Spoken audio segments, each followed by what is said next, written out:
This is a CBNNews.com update. I'm Wendy Griffith. After weeks of preparation, the Democratic Party is set to kick off tonight in Colorado. Barack Obama's pick of Delaware Senator Joe Biden spurred one last-minute change to the convention setup. The Delaware delegates were moved to prime seats in honor of their vice presidential hopeful.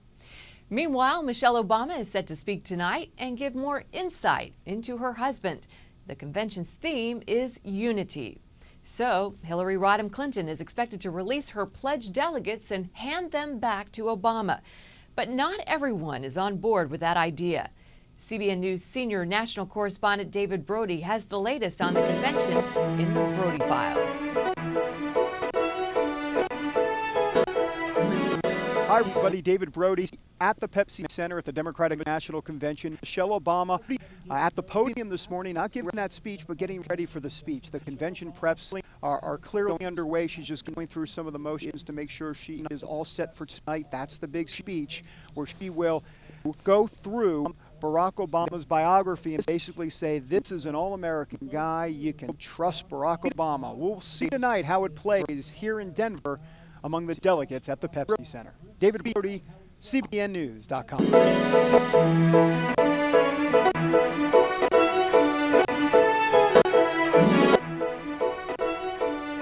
Thanks, David. For more on the Brody File, go to our homepage at CBNNews.com. Russian lawmakers are asking their president to recognize Georgia's two breakaway regions as independent. Russian troops still remain in Georgia after the invasion, supporting the regions of South Ossetia and Abkhazia. It's a move that's likely to cause even further tension between Moscow and Georgia's Western allies. It's now up to Russian President Dmitry Medvedev to decide whether to establish full diplomatic relations with the two separatist regions. In other news, flooding from Tropical Storm Fay forced some North Florida residents from their homes over the weekend. Local officials used boats to evacuate people in DeBari, where some streets are now under 4 feet of water. Tallahassee has some flooded neighborhoods as well, but it seems every cloud does have a silver lining. Some states in the storm's path are hoping the rains will bring some much-needed drought relief.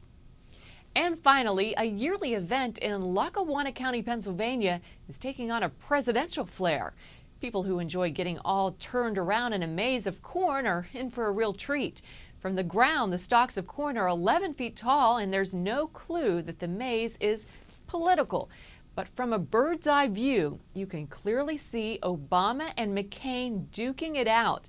The maze opens September 13th, so there's still plenty of time to plan your exit strategy.